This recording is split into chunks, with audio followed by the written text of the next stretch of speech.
चमकते शीशों वाली गगनचुंबी इमारतें, करोड़ों की लग्जरी गाड़ियां और चंद घंटों की बारिश में घुटनों तक पानी में डूबा एक बेबस शहर। ये कहानी है मिलेनियम सिटी गुरुग्राम की, जो हर मॉनसून में वेनिस बन जाता है, जहां सड़कें दरिया और अंडरपास स्विमिंग पूल में तब्दील हो जाते हैं।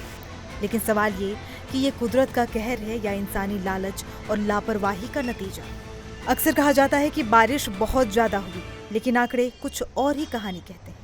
गुरुग्राम में साल में औसतन सिर्फ 600 मिलीमीटर बारिश होती है, जो कोची जैसे शहर की 3000 मिलीमीटर बारिश के सामने कुछ भी नहीं।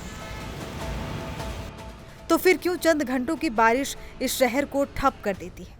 जवाब छिपा है इस शहर की नींव में, जो बदइंतजामी और बिना सोचे समझे किए गए विकास की देन है। और इस शहर की बर्बादी की कहानी के 5 मुख्य विलेन हैं। पहला, कुदरत का गला घोंटना। कभी इस शहर में 60 से ज्यादा कुदरती नाले थे जो अरावली से आने वाली पानी को रास्ता देते थे। आज कंक्रीट के जंगल ने इन नसों को काटकर सिर्फ 4 पर जिंदा छोड़ दिया है। दूसरा, जलाशयों की हत्या।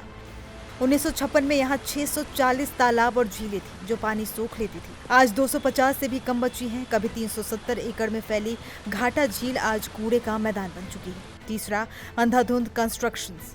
प्राइवेट बिल्डरों ने बिना किसी प्लानिंग की इमारतें तो खड़ी कर दी, लेकिन सड़कों को सही ढलान देना और पानी की निकासी का इंतजाम करना भूल गए। चौथा, जाम हो चुका ड्रेनेज सिस्टम।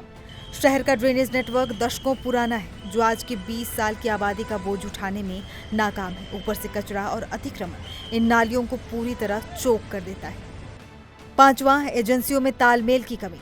गुरुग्राम में एमसीजी, जीएमडीए, एनएचएआई जैसी कई एजेंसियां हैं, लेकिन जब काम करने की बारी आती है तो कोई किसी की जिम्मेदारी नहीं लेता।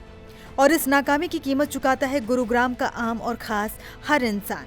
सोशल मीडिया पर लोग लिखते हैं कि 10 करोड़ का फ्लैट खरीदो और 1 घंटे की बारिश में वो वेनिस बन जाता है। हालांकि तस्वीरें गवाह है कि कैसे 1 करोड़ की लागत से बनी सोसाइटियों के बेसमेंट और घरों में पानी घुस जाता है।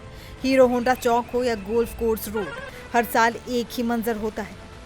3 से 4 फीट पानी में तैरती गाड़ियां, 4-4 घंटे लंबा जाम और घर पहुंचने की जद्दोजहद करते लोग। ये सिर्फ परेशानी नहीं बल्कि जान का खतरा भी है। बारिश के दौरान करंट लगने से हुई मौतें इस शहर की नाकामी पर सबसे बड़ा सवालिया निशान है। ऐसा नहीं कि पैसा खर्च नहीं होता।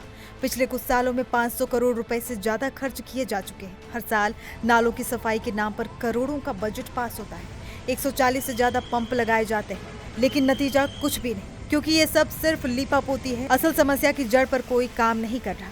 तो साफ है, गुरुग्राम की ये बाढ़ बारिश की नहीं बल्कि दशकों की बदइंतजामी, लालच और लापरवाही की देन। समाधान स्पॉन्ज सिटी जैसे कॉन्सेप्ट में है, जहां ग्रीन एरिया बढ़ाया जाए, जलाशयों को जिंदा किया जाए और ड्रेनेज सिस्टम को आधुनिक बनाया जाए। जब तक शहर के योजनाकार कुदरत का सम्मान नहीं करना सीखेंगे, तब तक ये मिलेनियम सिटी हर मॉनसून में एक स्विमिंग पूल बनती रहेगी।